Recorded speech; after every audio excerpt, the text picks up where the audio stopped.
उसने कपड़े सिलवाए या वो कपड़े दर्जी से सिलवाएगी। इसी तरह अगर मैं कहता हूँ मैंने ख़त लिखा या मैं ख़त लिखवाऊंगा, अब दो बातों में फ़र्क है। एक है कि जब आप काम खुद करते हैं और एक किसी और से करवाते हैं। ऐसे केसेस में कुछ कॉजेटिव वर्ब्स आते हैं। तो आज का हमारा टॉपिक एक ऐसा ही टॉपिक है जिसे कहते हैं have as a positive verb. जब आप काम करते नहीं बल्कि किसी दूसरे से करवाते हैं। Number one case. अब करवाने के भी बहुत सारे तरीके हो सकते हैं। आप किसी छोटे बच्चे से भी करवा सकते हैं, किसी बड़े से भी करवा सकते हैं, अपने दोस्त से भी करवा सकते हैं, किसी को मैनिपुलेट कर भी कोई काम कर धोखा देकर भी करवाया जा सकता है। लेकिन यहां पर जो बात होगी काम करवाने की वो है पैसे देकर।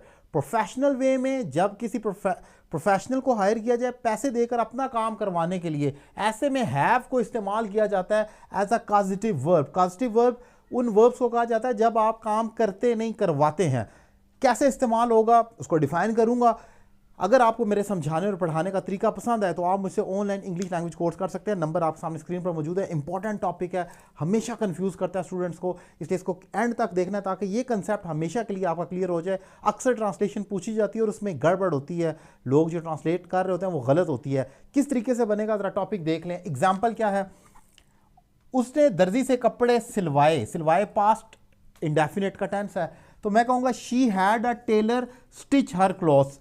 अब ये पास्ट इंडेफिनिट है, सिलवाए, आया गया, लिया दिया हो गया तो पास्ट इंडेफिनिट। लेकिन अब उसने खुद कपड़े नहीं सिए। अगर मैं कहूँ उसने कपड़े सिए फिर तो मामला सीधा है, लेकिन उसने दर्जी से कपड़े सिलवाए।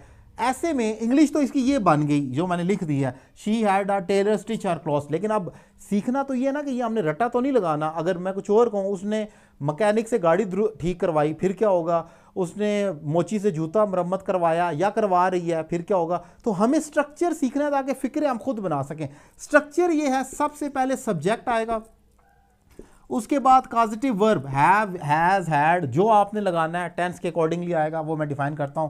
सबसे पहले सब्जेक्ट आ गया, उसके बाद सेकंड पर्सन जो जिससे काम करवाया जा रहा है वो आएगा, और उसके बाद जैसे आप देखते हैं शी यहां पर सब्जेक्ट है, उसके बाद हैव पॉजिटिव वर्ब आना था क्योंकि पास्ट इंडेफिनिट है, सिलवाए है तो हम हैव को पास्ट में ले गए हैं, हैड, शी हैड आ। उसके बाद किससे, सेकंड पर्सन टेलर।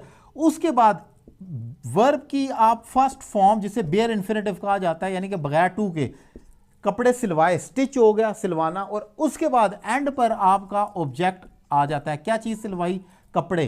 तो आप देख सकते हैं ये स्ट्रक्चर होगा, subject plus have plus second person जिससे काम करवाया जा रहा है, फिर वर्ब की फर्स्ट फॉर्म जिसे बेयर इन्फिनेटिव कहा जाता है। अगर आपको नहीं पता आप बस ज़हन में रखें, वर्ब की फर्स्ट फॉर्म और फिर ऑब्जेक्ट।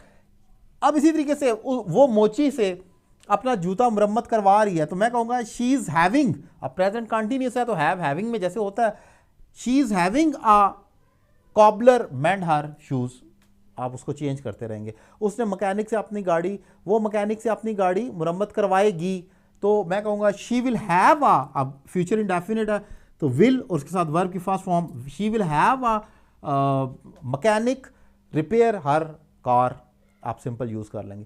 अब ये तो एक केस हो गया, उसने मोची से या उसने दर्जी से अपने कपड़े सिलवाए। लेकिन अगर मैं कहूँ उसने अपने कपड़े सिलवाए, मोची को निकाल दें, ये सेकंड केस है।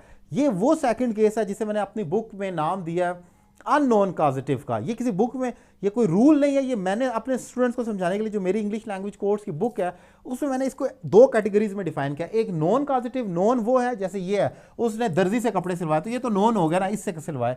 लेकिन उसने कपड़े सिलवाए, अननोन, अब कुछ पता नहीं है कौन है, इसे समझने के लिए दूसरी कैटेगरी मैंने रख दी अननोन कॉजेटिव की। अब इंग्लिश तो ये हो जाएगी she had her cloth stitched, ये तो इसकी इंग्लिश होगी। लेकिन स्ट्रक्चर क्या है, अब स्ट्रक्चर सीखना है। स्ट्रक्चर ये होगा अगर अननोन कॉजेटिव है, यानी कि उसने कपड़े सिलवाए, किससे नहीं पता, तो हम कहेंगे सबसे पहले हमारा सब्जेक्ट जो कि शी है, उसके बाद ये आपका कॉजेटिव वर्ब आएगा यहां पर जो कि हैड आ गया। उसके बाद आप यहां पर इस्तेमाल करेंगे ऑब्जेक्ट जो कि ये लिखिए क्लॉथ्स, और उसके बाद वर्ब की थर्ड फॉर्म जो कि बेसिकली हमारा पास्ट पार्टिसिपल एडजेक्टिव है, लेकिन हम उसको थर्ड फॉर्म गिनते हैं। आपके ज़हन में थर्ड फॉर्म ही रहे, तो she had her cloth stitch. इस तरह से जितने फिक्रे आएंगे इस स्ट्रक्चर को आप अप्लाई कर कर लिखते रहेंगे। उसने अपने कपड़े सिलवाए, उसने अपनी गाड़ी मुरम्मत करवाई, she had her car repaired, third form आ जाएगी। उसने अपना जूता मुरम्मत करवाया, she had her shoes mended आप कर देंगे या रिपेयर्ड, जो मर्जी कह दें। तो ये स्ट्रक्चर सेम रहेगा, इसके अंदर आप तब्दीलियां करते रहेंगे।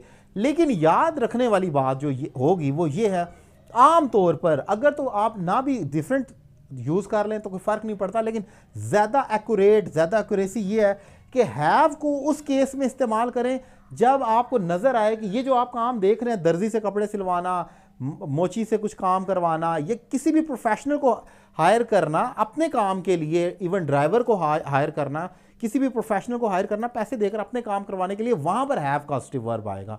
सो ये इंपॉर्टेंट टॉपिक था। हमेशा स्टूडेंट इसमें कंफ्यूज रहते हैं, गलत इंग्लिश लिखते हैं, या वो आप कॉपी कर कर किसी जगह से देख कर लिखते हैं, या आपको जो समझ आ रहा होता है आप उसके अकॉर्डिंगली लिखते हैं। ये स्ट्रक्चर होगा जिसको आपने अप्लाई करना होगा।